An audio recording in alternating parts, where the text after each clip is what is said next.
So you've just got your new Sony camera, and it has come with the 16 to 50mm kit lens. Great, let's see if it's any good. The Sony 16 to 50mm lens is a power zoom lens that comes bundled with many Sony mirrorless cameras, including newer cameras such as Sony ZV-E10 and A6700, all the way back to cameras first released in 2013 when this lens first came out. So clearly this is an older lens, but does that necessarily make it bad? Well, looking at the specs, it provides a versatile focal range of 16 to 50mm, making it a great all-round lens for everyday photography.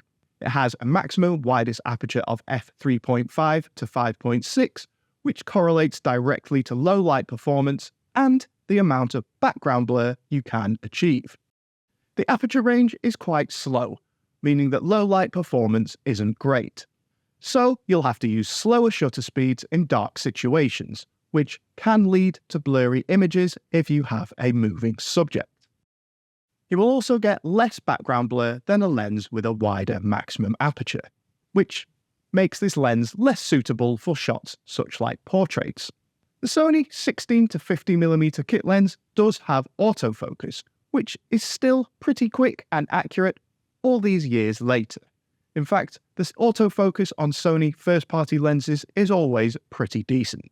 The lens also has stabilization built into the lens, which is a massive plus point. This is called OSS on the side of the lens. Many of Sony cameras have no stabilization built into the camera body itself, so having it on the lens is very useful for smoothing out the shakiness of your shots, especially for video. There are in fact many more expensive lenses on the market that don't have this feature, so it's definitely a plus point of the kit lens.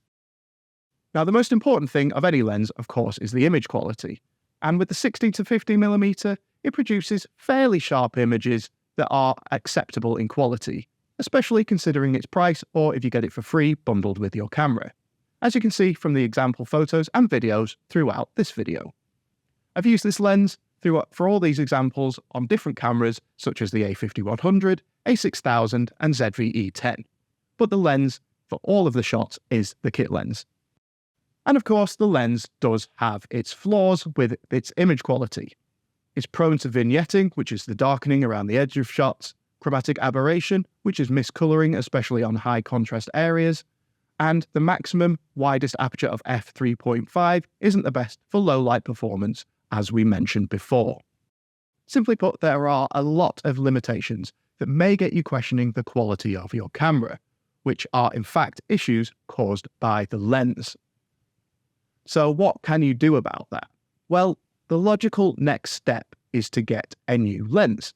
If you're looking for better image quality, there are several Sony and third-party lenses available in a similar focal range that offer a better performance. For example, the Sony 18 to 105mm f4 provides better sharpness, less distortion, and less chromatic aberration. It also has autofocus and stabilization built into the lens. It's a fine lens, especially for video, but its maximum aperture of f4 means its low light performance is similar to that of the kit lens. Another lens I highly recommend is the Sigma 18 to 50mm f2.8. This lens covers a very similar focal range to the kit lens, but is much sharper, but it has a wider maximum aperture, making for better low light performance and out of focus backgrounds. It also has autofocus built in, but unfortunately no stabilization. I'll link my full reviews to all these lenses in the description. And for more lens reviews, please subscribe to the channel. And if there are any other lenses you'd like me to review, let me know in the comments below. But if you don't need a zoom lens, then one of Sigma's 3 prime f1.4 lenses are an excellent choice, available at 16, 30 and 56mm.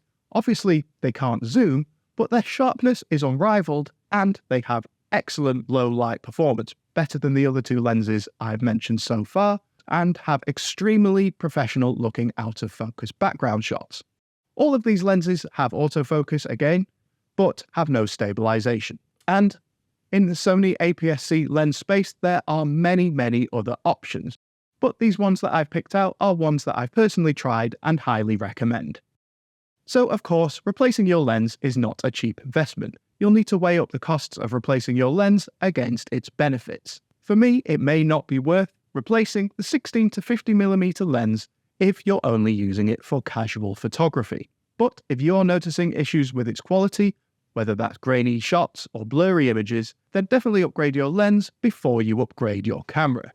Even older cameras such as the Sony a6000 or a5100 can feel brand new with a new lens. So if you've enjoyed the video, please consider subscribing to the channel and dropping a like on the video. But until next time, see ya.